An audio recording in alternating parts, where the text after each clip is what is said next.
Todo historias. A continuación escucharás 3 historias que te dejarán muy frío y posiblemente no te dejen dormir esta noche. Pero antes de comenzar, quiero agradecer mucho a todos los que se han suscrito. Han pasado apenas 2 semanas y ya somos 200 suscriptores. Gracias. Recuerda que puedes enviar tus historias al correo que estás viendo en pantalla. Comenzamos. Hola, saludos a todos los seguidores del canal. Hace 16 años atrás, tendría en ese entonces unos 11 o 12 años de edad. Recuerdo que mi abuelo vivía en el municipio de San Martín, departamento de San Salvador, en una colonia llamada La Rosalinda, una zona catalogada como de alto riesgo. Sucede que ella vivía a la orilla de un barranco, en una casita hecha a mano por mi abuelo, de materiales como bajaré que eran de escasos recursos, pero con la ayuda de varios familiares se juntó lo necesario para materiales de construcción. Ahí construyeron su casa, pero su situación económica no siempre fue así. Cierto tiempo después del conflicto armado, hubo una repartición de terrenos. Bueno, ese lugar donde les asignaron a mi abuelo estaba en un perfecto estado al principio. Sin embargo, el clima y otros factores naturales hicieron cárcavas en el suelo y terminaron moviendo la vivienda hasta el borde de un barranco que se había convertido también en un tiradero de basura. Ya no se podía vivir así. Mis abuelos tuvieron que ser reubicados por parte del gobierno de ese entonces y se les dio una vivienda por ser mi abuela y mi abuelo señores de la tercera edad. Se volvieron propietarios de un mejor hogar en una colonia en el departamento de La Libertad, en un lugar llamado El Pedregal, un lugar caluroso y bastante alejado de la ciudad capital.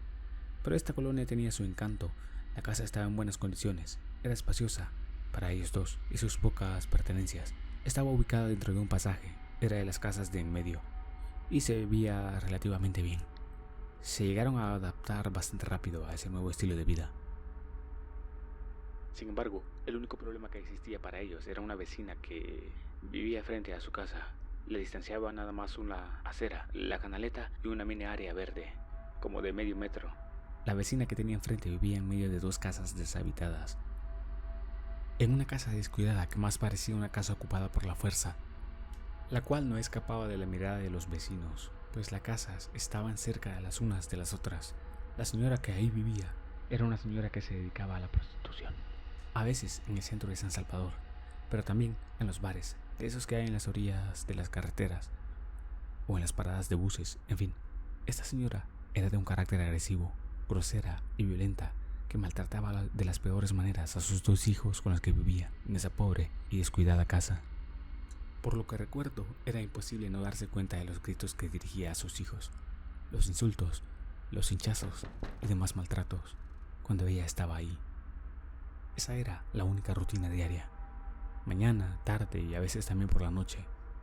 Cuando ella se iba a cumplir con sus labores, dejaba a sus hijos solos, los dejaba encerrados, bajo llave, quién sabe si con agua o comida.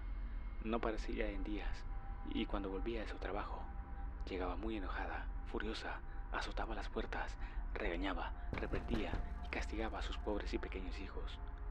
Todos los que allí vivían eran testigos silenciosos de lo que esa señora hacía a sus propios hijos. Quién sabe por qué frustración, odio o lo que fuese que le hiciera actuar de esa manera. Fue mucho el tiempo el que vivió mi abuela en ese lugar. Nosotros solíamos visitarla los viernes. Dormíamos ahí y nos marchábamos hasta el domingo por la tarde. Cada semana de reunión familiar. Siempre había algo que contar de los actos y hechos de esta vecina. Se dice que fueron muchas veces que intentaron apaciguar su carácter hacia sus hijos. Los vecinos e incluso mis abuelos tocando su puerta, asomándose por las ventanas o incluso llamando a la policía. Mi abuela decía que una vez escuchó los gritos de 2 niños. Era evidente que los estaba maltratando fuertemente e intentando intervenir, interrumpió dentro de la casa, pues la puerta tenía una hoja de metal. Abrió la cerradura y la mujer, al escucharla ingresar, escondió a las criaturas para que mi abuela no se percatara del estado en el que se encontraban los pequeños. Yo, personalmente, tengo un recuerdo de ellos. Fue en una ocasión en la que jugaba con una pelota roja frente a la casa de mi abuela.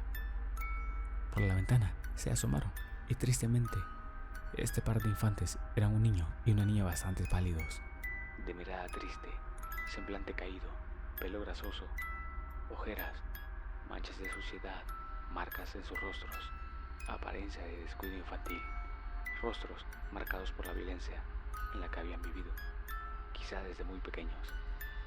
Sus edades rondarían quizá los 11, 12 años, a lo mucho. Me llenaron de gran tristeza solo al verlos. Ver sus aspectos destrozados. Les mostré mi pelota, ofreciéndoles salir a jugar, e inmediatamente se escondieron, cerraron la ventana y no se volvieron a asomar. Cuenta mi abuela que en una ocasión llegaron los del ISNA, acompañados por 2 patrullas, con una orden de captura por un delito que la señora habría cometido en su rubro laboral. Según decían, fue porque apuñaló a uno de sus clientes que, aunque sobrevivió, poco después falleció por una herida fatal que recibió en el estómago. Cercaron el pasaje y detuvieron a la señora. La sacaron por la fuerza. Fue procesada y encarcelada. Acá es donde comienza lo más tétrico de todo esto. Resulta que esta señora intentó negociar su condena a cambio de brindar información de sus hijos, los cuales no pudieron ser rescatados por el ISNA, pues estos no se encontraban en el domicilio.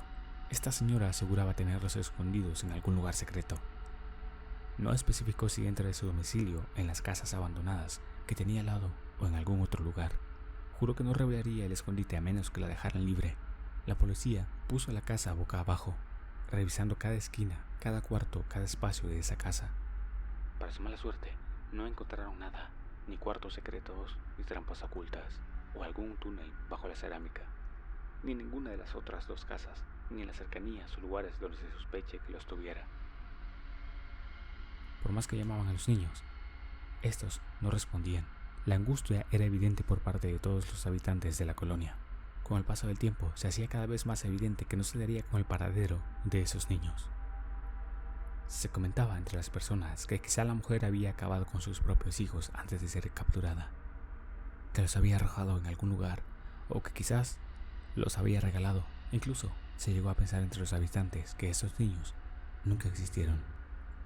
Todo era una locura, pues yo los había visto en persona frente a mí. Había intercambiado palabras con ellos y todos los que vivían cerca de esa vivienda habían oído el llanto, el clamor, la desesperación de estos niños cuando eran maltratados por su progenitora. Pasó un tiempo y las casas quedaron en total abandono, deteriorándose por dentro. Había tela de arañas, paredes manchadas con marcas de rasguños, como si alguien quisiese escapar de allí. Cerámicas y ventanas rotas. Las 3 casas estaban deshabitadas. Nadie quería vivir en ellas. Ya no se supo más ni de la mujer ni de los niños, y nada más quedaron en el recuerdo de mis abuelos y de los vecinos que todavía quedaban en el lugar. Fueron incontables las veces que curiosos y apasionados por esta historia saltaban los techos y paredes para ingresar a las viviendas, buscando el dichoso escondite en alguna de las 3 casas descuidadas y abandonadas, pues prevalecía la leyenda urbana que en esa colonia esos niños aún habitaban en alguna parte dentro de esas casas deterioradas. Mi abuela me contó recientemente que hasta los últimos días en los que ella vivió en esa colonia antes de mudarse a otro sitio, algunas veces, al caer la oscuridad y la calma de la noche, todavía se escuchaba frente a su hogar el llanto de los niños, los gritos de desesperación y el rasguño de las paredes, como si aún siguiesen allí, clamando por ayuda para ser liberados de ese infierno en el que solían vivir atrapados.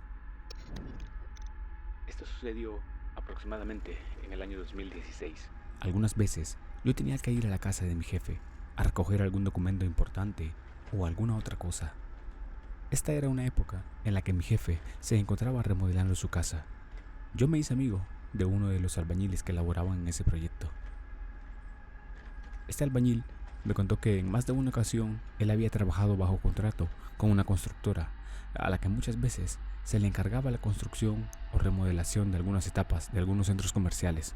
Bueno, el primer hecho que me contó me sorprendió muchísimo y me dejó muy frío. Y es que me confesó que casi todas las constructoras tienen algún pacto para que les vaya bien en ese rubro, que ese es el secreto de sus éxitos.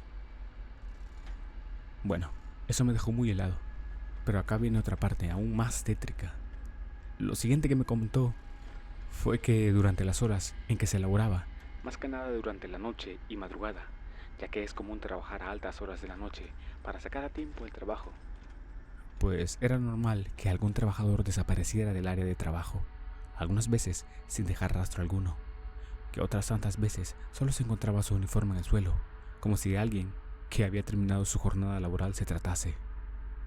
Contaba que generalmente desaparecía uno cada 2 días o 2 a la semana, y no era porque se retiraban de la obra, en son de decir, bueno, ya no trabajaré acá. El número de trabajadores que desaparecían variaba en cada obra, según se contaba.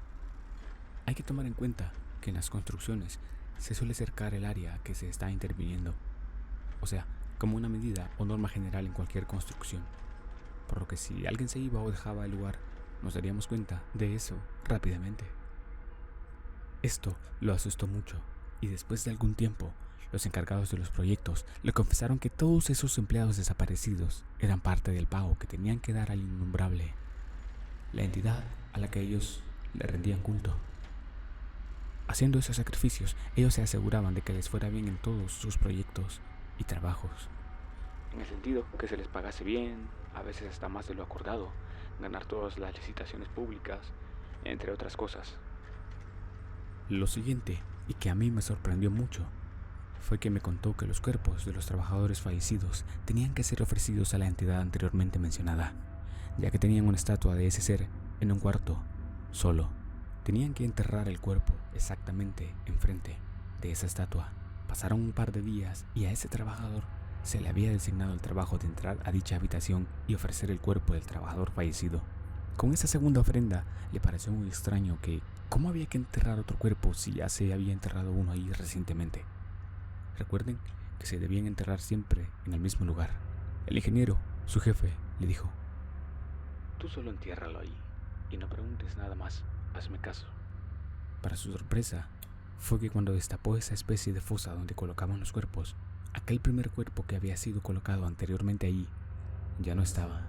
No existía ningún rastro de eso, pues esas ofrendas se tenían que hacer cada cierto tiempo. Además, comentó que aparte de los cuerpos, también se tenía que ofrecer alimentos, los 3 tiempos. Solo tenía que entrar una persona y colocarlo enfrente de la estatua. Además, tenía que limpiar. Otra de sus sorpresas fue que al entrar a retirar el plato, no había nada de comida. Al pasar el tiempo, el albañil contó que él ya era alguien de confianza con los ingenieros encargados, los jefes y todos. Y también cómo conectaba muy bien con la entidad. Según él, ese ser le beneficiaba de muchas formas. Me contó una anécdota. En una ocasión, esa entidad le entregó aproximadamente unos $5,000. El problema es que ese dinero se lo tenía que gastar en cuestión de 3 días como máximo. Y que solo él lo podía usar. Así que se fue por lo más fácil. Se compró unas botas que le gustaban mucho, muchas bebidas alcohólicas, demasiadas según él. Lo gastó en prostitutas. Cuenta que al llegar al tercer día aún le quedaba algo de dinero. Pero aquí es donde viene el otro hecho sorprendente, y es que el dinero sobrante se había convertido en hojas secas. Luego de eso, contó que por alguna razón ya no formó parte de esos proyectos, y que extrañaba volver a trabajar así, ya que era mucho dinero que él generaba de esa forma.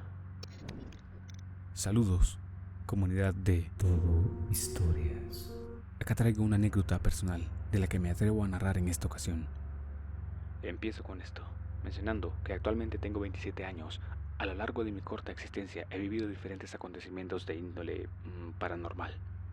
Curiosamente, mis creencias siempre han sido con base en la razón y la lógica. Siempre consideré la religiosidad y las creencias como supersticiones, aunque me llevaron a una iglesia desde pequeño. Siempre sentí que todo eso era un poco raro. Me sentía desubicado, no estaba en la misma sintonía con los demás. Sin embargo, me han pasado cosas que he presenciado y muy seguro que estaba en el uso de mis facultades mentales y cognitivas. Y con total afirmación, les aseguro que las cosas que he vivido han escapado de toda lógica y razón para mí. Bueno, tenía unos 13 años de edad para ese entonces y vivía en Apopa, en una comunidad relativamente tranquila. Recuerdo vivir con mi madre y mi abuela, debido a que mi padre nos había abandonado por tener otra familia. Mi madre y mi abuela se cuidaban mutuamente y a la vez que se hacían cargo de mí.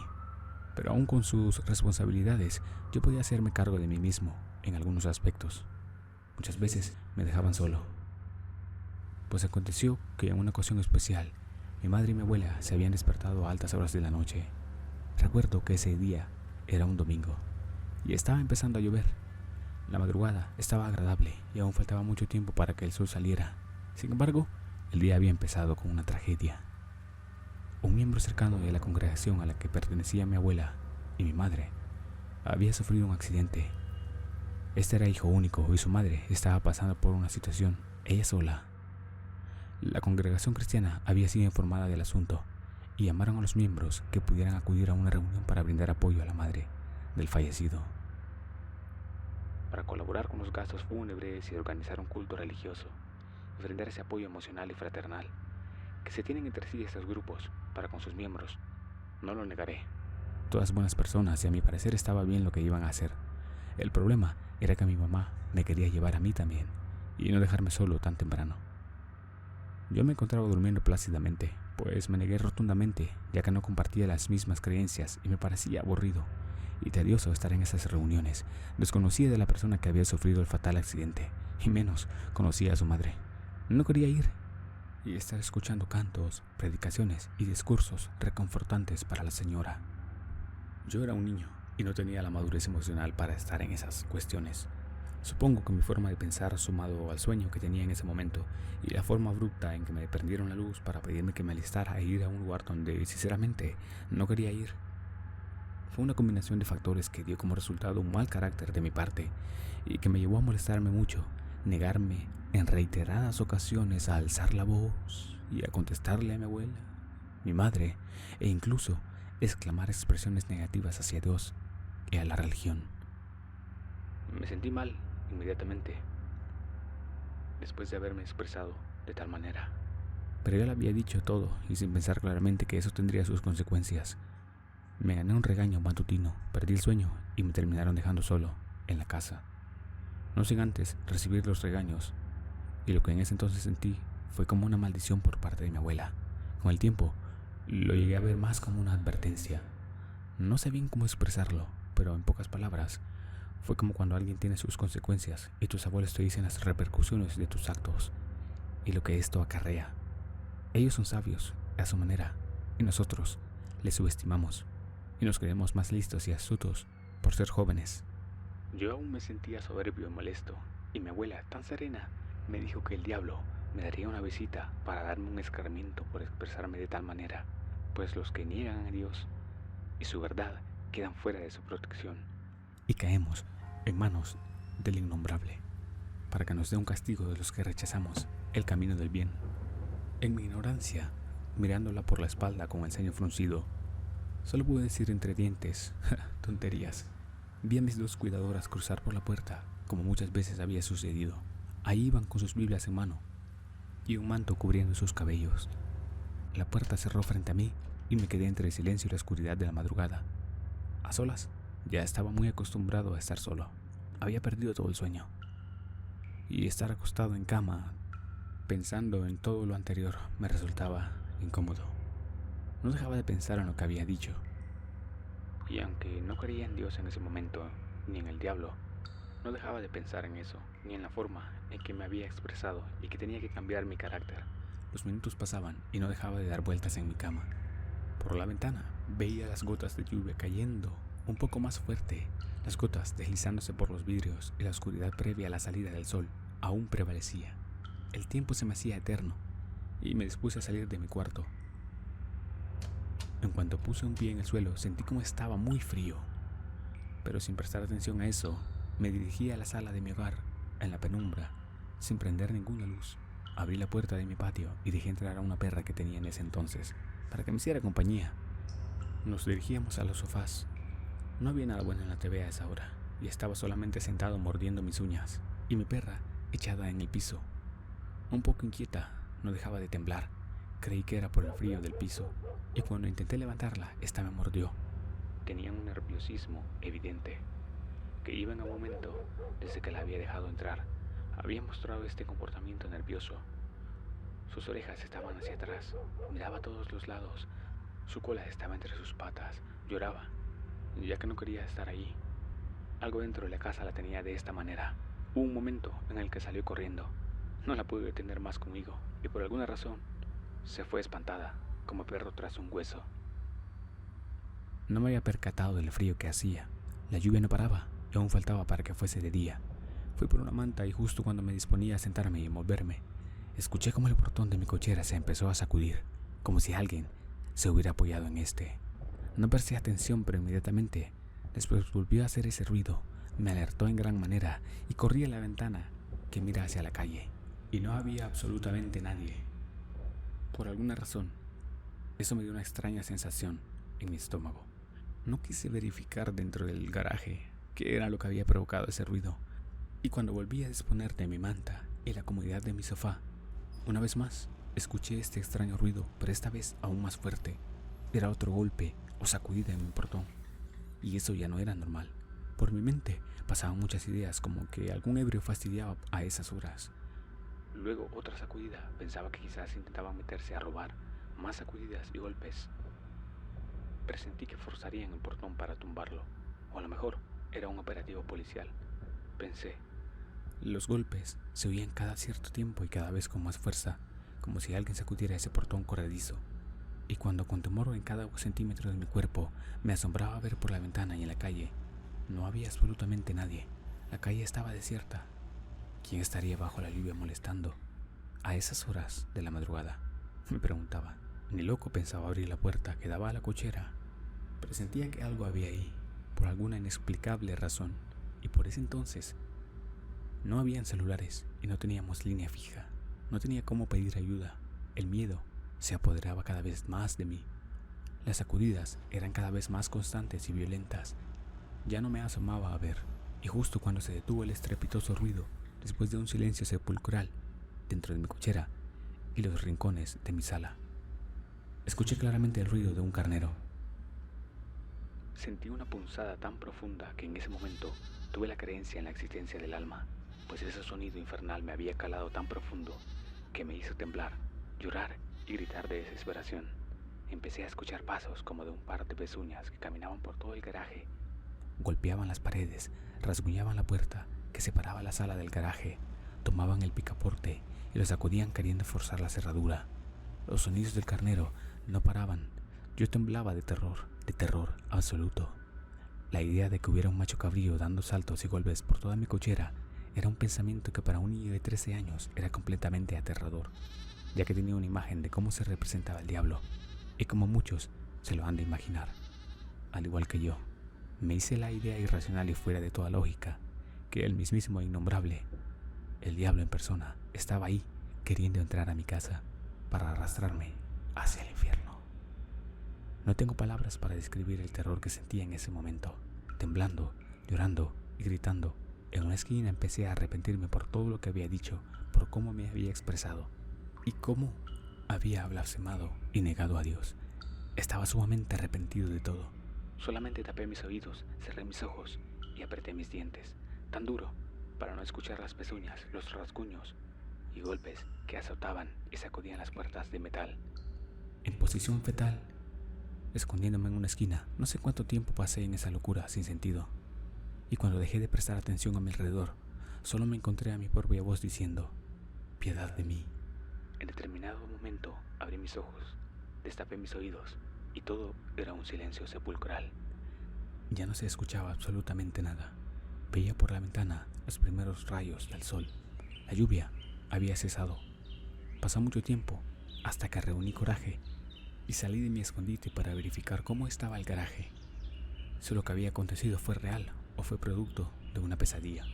Bajé un par de escalones y noté cómo había un alambre tieso lleno de cenizas por todo el suelo, abolladuras, golpes y arañazos en las puertas y el portón. No podía creerlo, y aunque la luz del sol me proporcionaba un sentimiento de protección, el terror que sentía por dentro al ver todo eso y estar ahí parado en ese lugar era bastante aterrador. No daba crédito a lo que había vivido esa madrugada. Pedí perdón a mi abuela y a mi madre de rodillas. Les prometí no volver a expresarme de la manera en que lo hice. Prometí asistir con ellas a todas las reuniones y estar más metido en las cuestiones religiosas. Luego de pasar por ese susto, reflexioné sobre todo. No volví a ser el mismo, y aunque ahora siento fobia a las cabras, el ruido que hacen, esos profundos ojos negros, pienso, para bien o para mal, esa experiencia me cambió mucho la vida.